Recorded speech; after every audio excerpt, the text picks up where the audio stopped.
नमस्कार दोस्तों, मैं हृदय मिश्रा आप सभी का स्वागत करता हूं डिकोड एग्जाम के इस आर्टिकल सीरीज में। कैसे हैं आप सभी लोग? आई होप आप सभी लोग अच्छे होंगे और अपनी पढ़ाई को बहुत ही बेहतर ढंग से कर रहे होंगे।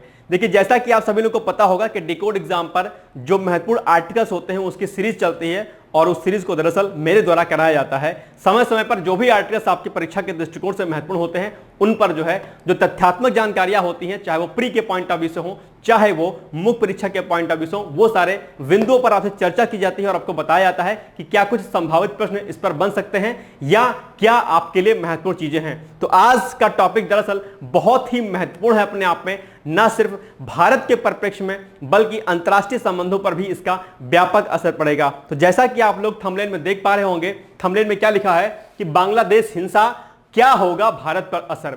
ये इस समय सबसे ज्यादा ट्रेंडिंग में चल रहा है और ट्रेंडिंग में इसलिए चल रहा है क्योंकि बांग्लादेश में क्या कुछ स्थिति बनी हुई है मुझे यहां पर आपको समझाने की आवश्यकता नहीं है। बखूबी आप लोग इसको 2-3 दिनों से इसको देख रहे होंगे। इसके पहले भी हमने इस पर आर्टिकल भी एक बनाया था। अगर आपको पता होगा कि हाल ही में जो प्रधानमंत्री शेख हसीना है वो भारत की यात्रा पर आई थी और उस दौरान भारत और बांग्लादेश के मध्य में कई अहम समझौतों पर हस्ताक्षर किया गया था, लेकिन बीच में चीजें पलटी कुछ और इस पर हमने आपको क्वेश्चन भी कराया था कि किस तरीके से वहां पर छात्रों के द्वारा आरक्षण को लेकर के धरना प्रदर्शन किया जा रहा था और बाद में धीरे धीरे करके वो किस तरीके से हिंसात्मक हो गया, जिसकी वजह से कई प्रमुख कारण हालांकि इसके पीछे थे।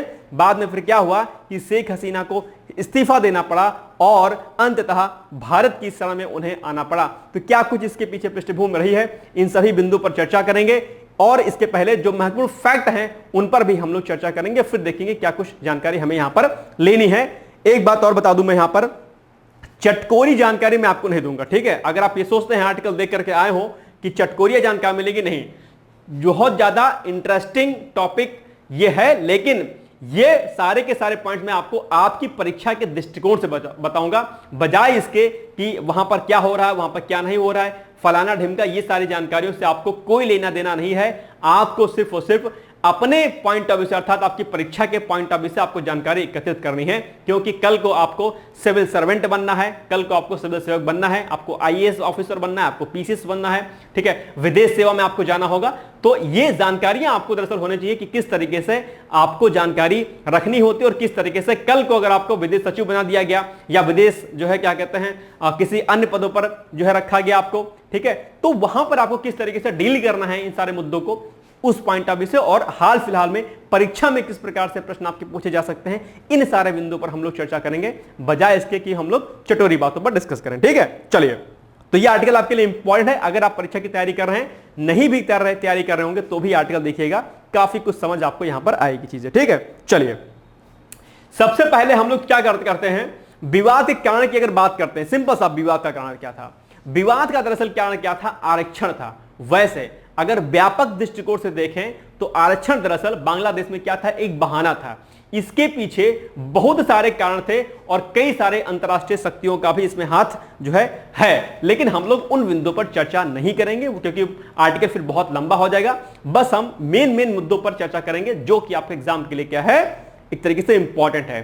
तो मेन मुद्दा जो आपके सामने उभर के आया है कि किस वजह से बांग्लादेश में हिंसा हुई, तो आप कहेंगे कि दरअसल आरक्षण यानी कि रिजर्वेशन एक अहम मुद्दा था। और रिजर्वेशन अहम मुद्दा क्यों था, क्योंकि आपको पता होगा कि 1971 में युद्ध हुआ था और उस समय दरअसल जो बांग्लादेश सरकार थी उसने क्या कहा था कि जो स्वतंत्रता सेनानी है उनके परिवारों को दरअसल आरक्षण दिया जाएगा। कितने परसेंट का भाई साहब आरक्षण दिया जाएगा?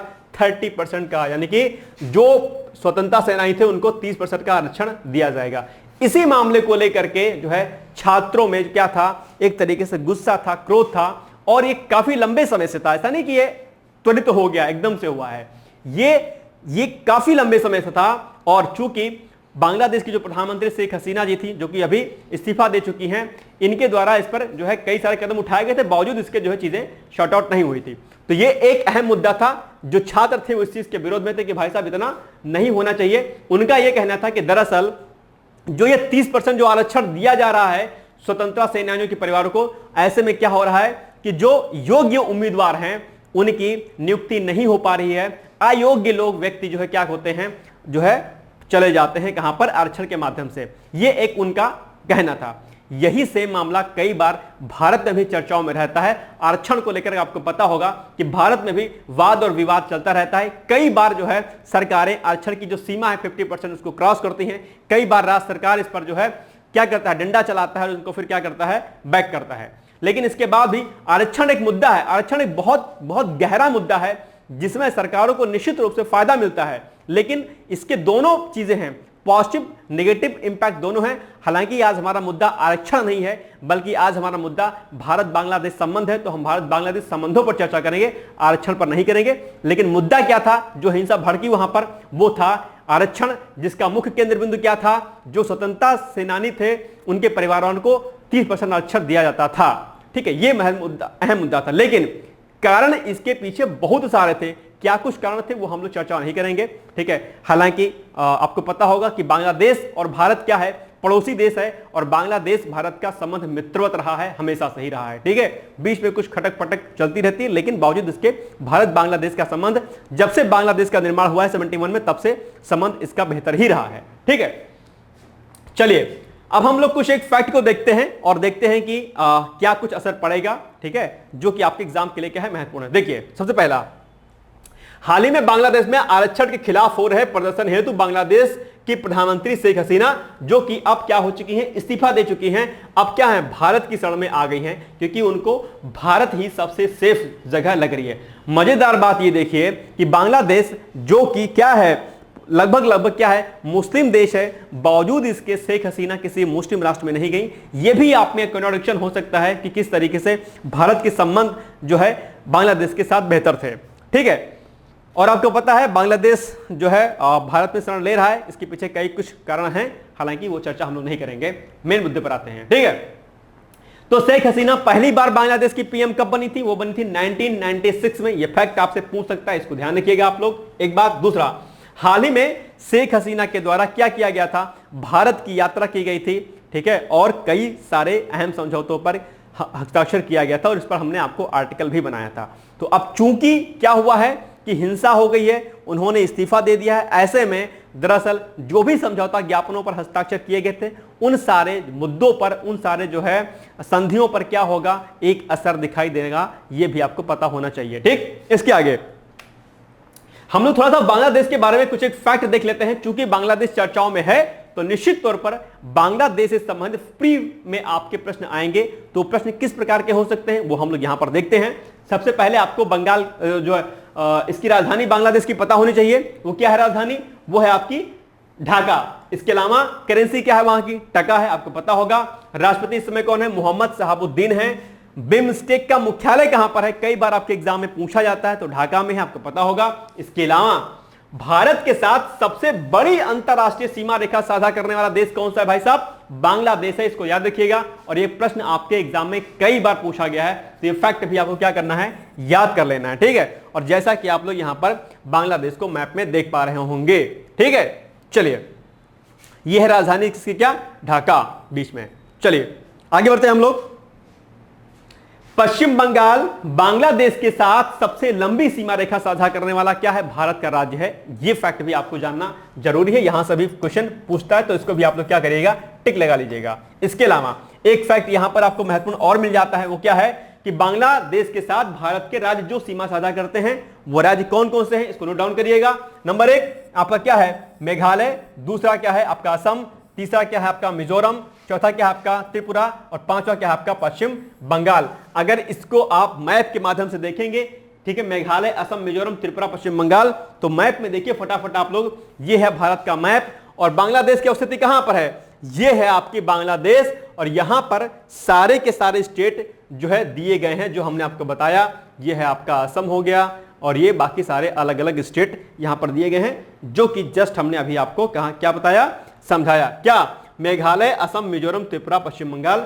देख पा रहे होंगे आप लोग, ये सारे छोटे छोटे स्टेट बांग्लादेश से क्या हैं, घिरे हुए हैं। ठीक है, और पश्चिम बंगाल की सीमा सबसे ज्यादा लगती है। ठीक, ये देखिए, यह पश्चिम बंगाल की सीमा। चलिए अब देखो, हम लोग कुछ एक पॉइंट्स को देख लिए प्री के पॉइंट ऑफ व्यू से कि क्या क्या फैक्चुअल डेटा आपको तैयार करना है।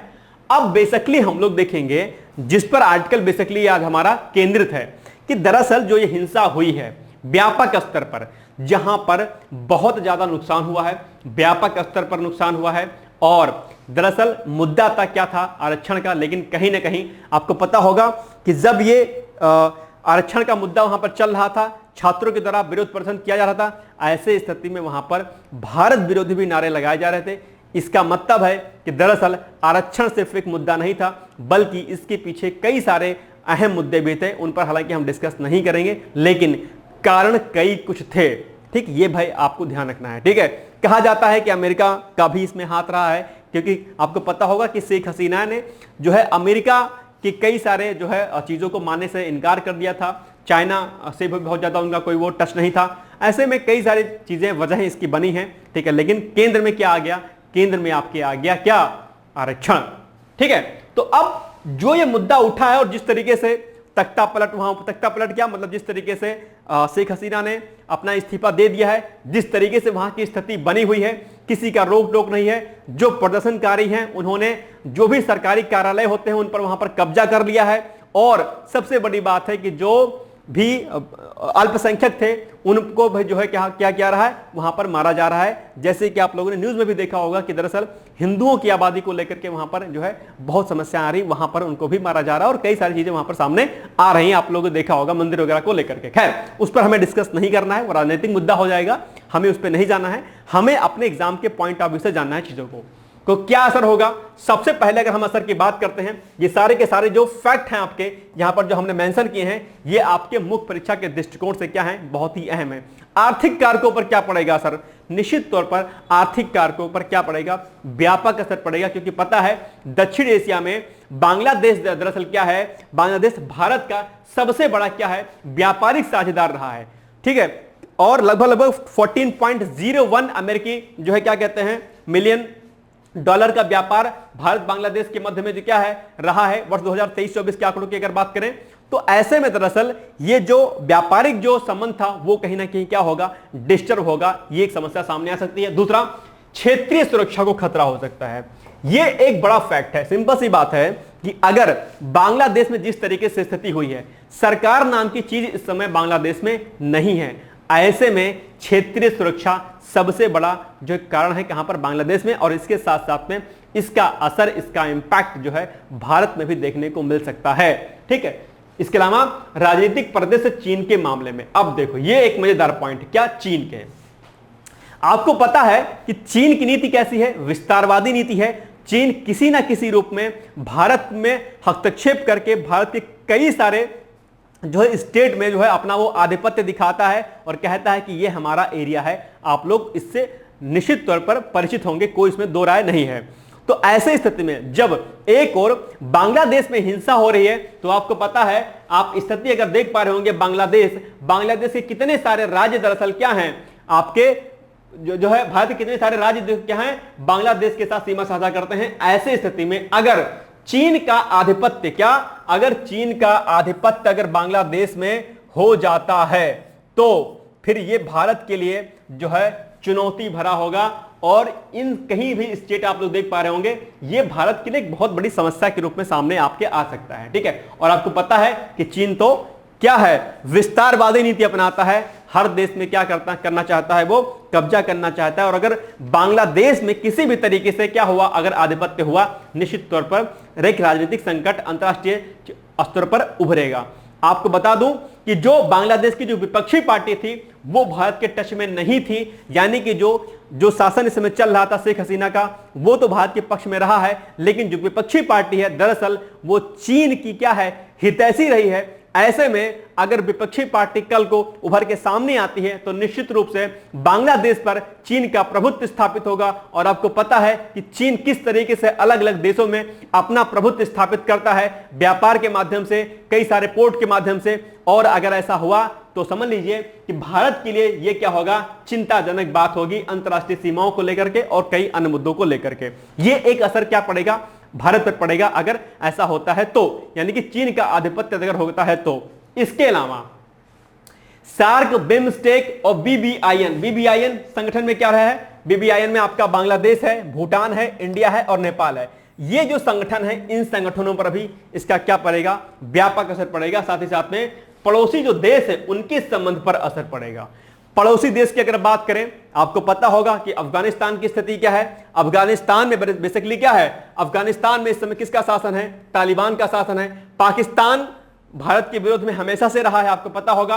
और हाल फिलहाल में अगर हम मालदीव की बात करें, अगर लास्ट में जाएंगे इस तरफ, हम जाएंगे नीचे की तरफ, तो अगर मालदीव की बात करें तो मालदीव सरकार भी किसकी हितैषी है, चीन की अर्थात चाइना की। तो अगर आप एक तरीके से देखेंगे, इस पर नजर डालेंगे तो आप देखिएगा। अच्छा, दूसरा, कुछ टाइम पहले नेपाल भी था, अब तो नेपाल में ठीक सरकार बन गई, लेकिन इसके पहले नेपाल भी चाइना का क्या था, पस्तर था। लेकिन इसके बाद भी चाइना का प्रभुत्व दरअसल इस समय नेपाल में क्या हो रहा है, बढ़ रहा है। तो अगर आप देखेंगे ओवरऑल, आप देखिए इस चीज को समझिए कि जहां एक और अफगानिस्तान में तालिबान का शासन हो रहा है, किसका शासन हो रहा है, तालिबान का शासन हो रहा है। पाकिस्तान ऑलरेडी क्या है, चीन विरोधी है, सॉरी पाकिस्तान क्या है, भारत विरोधी है। जहां पर चीन का ऑलरेडी आधिपत्य हो रहा है, उसने बहुत ज्यादा फंडिंग की हुई है, किसने, चीन ने पाकिस्तान में बहुत ज्यादा फंडिंग की हुई है। तो यह भी चाइना के ही कब्जे में एक तरीके से देखा जाए। पाकिस्तान की आर्थिक स्थिति क्या है, किसी से नहीं छुपी है। अफगानिस्तान ऑलरेडी जो है तालिबान पर इस पर कब्जा है। नेपाल पर भी चीन का आधिपत्य हो रहा है। इधर मालदीव जो है आपका नीचे की तरफ पड़ेगा, जो मालदीव में भी चीन को लेकर के दरअसल वहां पर चीजें साफ दिखाई देती हैं। ऐसे में अगर आप देखेंगे कि अगर पॉइंट हम करें इस चीज को, तो पॉइंट की अगर बात करें तो ये अफगानिस्तान, यहां पर दिक्कत, पाकिस्तान में दिक्कत, मालदीव में प्रॉब्लम, चाइना तो ऑलरेडी घेरे हुए है, और ये नेपाल, और इधर चाइना का अगर आधिपत्य बांग्लादेश में हो जाता है, तो अगर आप देखेंगे भारत को चारों तरफ से बहुत सारी समस्याओं का सामना जो है करना पड़ेगा। और किसी देश के अगर पड़ोसी देशों के साथ संबंध अच्छे नहीं हैं, तो ये ध्यान रखिएगा कि उसके लिए दरअसल बहुत संकटापन्न वाली स्थिति उत्पन्न रहती है। ठीक है, ये आप बात ध्यान रखिएगा। फॉर एग्जाम्पल, अगर आपका घर कहीं पर है, अगर आपके सामने वाला जो घर है वहां के अच्छे लोग नहीं है, पड़ोसी आपके सामने वाला अच्छा नहीं है, आपके जस्ट लेफ्ट एंड राइट में जो घर बने हैं वो जो पड़ोसी हैं आपके, अगर वो अच्छे नहीं है, तो आप जिंदगी भर कोसते हो कि यार घर कहां बनवा लिया। ठीक है, यानी कि आपका जहां पर घर है उसके आसपास जो लोग हैं वो कैसे होने चाहिए, अच्छे होने चाहिए, जिनका संबंध आपके साथ कैसा होना चाहिए, बढ़िया होना चाहिए। लेकिन अगर आप इस समय अंतरराष्ट्रीय स्तर पर देखेंगे, अगर बात करेंगे, तो भारत के लिए इस समय क्या है, स्थिति थोड़ा सा संकट वाली स्थिति है। हालांकि हाल के दिनों में भारत देश ने निश्चित तौर पर कई सारे देशों के साथ, न सिर्फ भारत के पड़ोसी देशों के साथ संबंध अच्छे बनाए थे, बल्कि अंतरराष्ट्रीय स्तर पर भी भारत ने अपनी मजबूत स्थिति को बनाया था। लेकिन जिस तरीके से चाइना की जो नीति है उसको भेदने में दरअसल भारत को काफी कुछ मेहनत करना पड़ेगा, क्योंकि चीन हर हाल में भारत के कई सारे जो है राज्यों में अपना कब्जा करना चाहता है। और आपको पता होगा कि चीन की रणनीति क्या रही है। पाकिस्तान के माध्यम से आतंकवाद किस तरीके से भारत में प्रवेश करता है, अफगानिस्तान में ऑलरेडी तालिबान का शासन है, आपको पता ही होगा। तो ये सारी जो स्थितियां भी फिलहाल बन रही हैं, निश्चित तौर पर भारत के लिए क्या है, संकट वाली स्थिति उत्पन्न करती हैं। ठीक, चलिए, इसके अलावा व्यापारिक असर ऑलरेडी हमने आपको बता दिया कि 14.01 अमेरिकी जो है $मिलियन का लगभग व्यापार भारत के साथ रहा है इसका। ठीक है, तो ऐसे में जिस तरीके से स्थिति बनी हुई है, निश्चित तौर पर दोनों देशों में जो व्यापारिक जो घटनाक्रम है, जो चीजें हैं वो क्या होंगी, नुकसानदेह होंगी इसके लिए। ठीक, और सबसे बड़ा कारण जो क्या है, सीमा सुरक्षा का, जो कि मैंने आपको समझाया कि पड़ोसी देश अगर जो है भारत के साथ अच्छे संबंधों में नहीं है, तो सीमा सुरक्षा को लेकर भी एक बड़ा खतरा दरअसल भारत के परिप्रेक्ष्य में होगा। और आपको पता है कि अगर सीमाएं सुरक्षित नहीं है, तो आपको पता होगा कि अवैध प्रवासन से लेकर के आतंकवादी जो है घटनाएं हो सकती हैं। इसके अलावा जो मनी लॉन्ड्रिंग की समस्या हो, चाहे क्या कहते हैं अवैध तस्करी का मामला हो, चाहे कोई अन्य गतिविधि हो, ये जो है गतिविधियां धीरे धीरे करके बढ़ेंगी। और क्या होगा, भारत के लिए दरअसल क्या होगा, चिंताजनक वाली बात होगी। तो ये सारे असर पड़ेंगे भारत पर। ये सारे के सारे असर आपको लिखने हैं कि किस तरीके से अगर बांग्लादेश में स्थिति नहीं होती है सही, या बांग्लादेश में अगर कोई दूसरी सरकार बनती है, जो कि आपको पता होगा कि जो विपक्षी पार्टी बांग्लादेश में थी वर्तमान में, वो चाइना की पक्षधर थी। अगर वैसी सरकार अगर बनती है, तो ध्यान रखिएगा कि ये भारत के लिए चिंताजनक बात होगी। और चिंताजनक होने की बात कई कारण है, आप लोग देख पा रहे होंगे बांग्लादेश की स्थिति क्या है यहाँ पर, और चाइना का क्या चाहता है, और बाकी चीजें क्या कैसे हैं, ये आपके सामने है। तो ये भारत के लिए एक चुनौती भरा जो है मामला है। और अभी इस समय बांग्लादेश की जो प्रधानमंत्री थी, अभी इस्तीफा जिन्होंने दिया है, शेख हसीना जी भारत की शरण में हैं, वो किसी अन्य देश में नहीं गई हैं। ब्रिटेन को लेकर के चर्चाएं चल रही थी, लेकिन ब्रिटेन ने फिलहाल जो है शेख हसीना को अपने यहां पर जो है आने के लिए, अर्थात वहां पर जो है उनको रखने के लिए मना कर दिया है। आपको पता होगा कि जो शेख हसीना है उनकी जो रिलेटिव हैं वो पार्लियामेंट में वहां के हैं मेंबर, लेकिन बावजूद इसके दरअसल अभी शेख हसीना को वहां पर नहीं जाने दिया गया है। भारत में कहा जा रहा है कि किसी सेफ जगह पर वो जो है उपस्थित हैं। अब देखते हैं कि आगे घटनाक्रम इसके पीछे क्या कुछ होगा। तो ये सारे के सारे फैक्ट आपसे पूछ लेंगे आपके एग्जाम में। अब अगर हम इसको कंक्लूड करें कि दरअसल यहां से प्रश्न कैसे पूछे जाएंगे, तो सिंपल सी बात है, जो हमने आपको फैक्चुअल डेटा भी आपको बताया, राजधानी ढाका से लेकर के जो भी चीजें हमने यहां पर ये सारी बताई, ये सारी आपके प्री के प्रोस्पेक्टिव से क्या है, महत्वपूर्ण है। ये सारे डेटा आप लोग इसको याद कर लीजिएगा। इसके अलावा जो है ये जो हमने 2-3 फैक्ट यहां पर बताएं कि पश्चिम बंगाल बांग्लादेश के साथ सीमा साझा करता है सबसे ज्यादा। इसके अलावा बांग्लादेश के साथ भारत के कौन कौन से राज्य सीमा साझा करते हैं, ये आपको तैयार करना है। और अगर मुख्य परीक्षा की अगर हम बात करें तो आपसे प्रश्न ये पूछ सकता है कि हाल ही में बांग्लादेश में हो रहे घटनाक्रम के माध्यम से किस तरह से भारत चाइना संबंधों पर क्या असर पड़ेगा, या भारत बांग्लादेश पर क्या असर पड़ेगा, या अंतरराष्ट्रीय स्तर पर दरअसल इसका क्या प्रभाव पड़ेगा। ऐसा कुछ प्रश्न आपके एग्जाम में पूछ सकता है। तो अब आपसे एक सिंपल सा छोटा सा प्रश्न मैं आपसे पूछता हूं, जिसका उत्तर आपको क्या करना है, कमेंट बॉक्स में देना है। प्रश्न क्या है आपका आज का, हमने लिखा नहीं है, लेकिन मैं आज आपको नॉर्मली पेन से लिख के पूछ रहा हूं आपसे, जिसका उत्तर आपको देना है। ठीक, प्रश्न आपका क्या है आज का? प्रश्न आपका प्री का है कि भारत का कौन सा वो राज्य है, भारत का कौन सा राज्य है, कौन सा राज्य है जो बांग्लादेश के साथ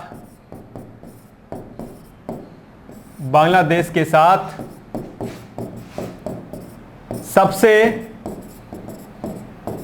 लंबी सीमा रेखा साझा करता है, सीमा रेखा साझा करता है। कौन सा राज्य है? ऑप्शंस हैं आपके। ऑप्शन नंबर ए कौन सा, पश्चिम बंगाल, ठीक, या बी असम, या फिर मेघालय, सी मेघालय, या फिर डी इनमें से कोई नहीं, इनमें से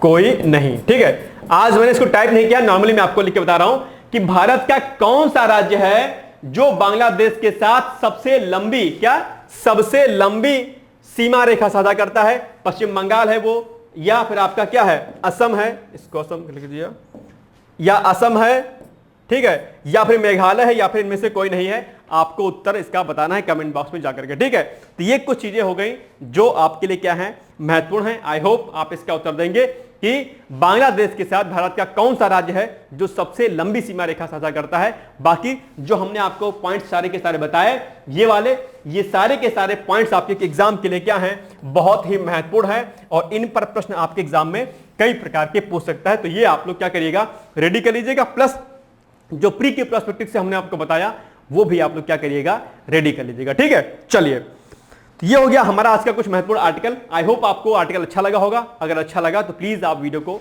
ज्यादा से ज्यादा शेयर कर दीजिएगा, और मेरे द्वारा डेली मॉर्निंग में 8 AM पर आपके लिए करंट अफेयर्स कराया जाता है, उसको भी आप लोग जरूर देखा करिए। साथ ही साथ में इस समय यूपी पीसीएस का क्रैश कोर्स चल रहा है आपके लिए, वो भी आप लोग क्लास देखा करिए। शेड्यूल डिस्क्रिप्शन बॉक्स में दिए गए लिंक के माध्यम से, टेलीग्राम लिंक के माध्यम से आप जुड़िए, और वहां पर शेड्यूल को जो है डाउनलोड करिए, और अपनी फ्री ऑफ कॉस्ट क्लासेस को आप देख सकते हैं डेली शाम को। ठीक, मिलते हैं फिर कल एक नए सेशन के साथ। तब तक आप लोग पढ़ते रहिए, मस्त रहिए, व्यस्त रहिए। All the best. Thank you so much. Bye bye, take care.